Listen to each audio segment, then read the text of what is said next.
शिवसेना उपनेते तथा भंडारा पवनी विधानसभा क्षेत्राचे आमदार नरेंद्र भोंडेकर यांनी दिनांक 3 जून रोजी दुपारी 12 वाजता दरम्यान विधानसभा विशेषाधिकार समितीचा पदभार स्वीकारला। यावेळी शिवसेनेचे पदाधिकाऱ्यांनी आणि समितीच्या अन्य सदस्यांनी आमदार भोंडेकर यांना पुष्पगुच्छ देऊन शुभेच्छा दिल्या। सत्ता स्थापनेनंतर शिवसेना उपनेते आमदार नरेंद्र भोंडेकर यांची विशेषाधिकार हक्कभंग समितीच्या अध्यक्षपदी नियुक्ती करण्यात आली।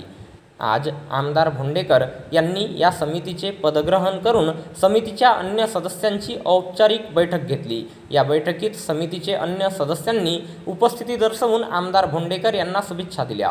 यावेळी झालेल्या बैठकीदरम्यान सदस्यांची ओळख करून देण्यात आली, ज्यानंतर समितीत प्रलंबित असलेल्या विषयांवर चर्चा करून आमदार भोंडेकर यांनी आवश्यक सूचना दिल्या।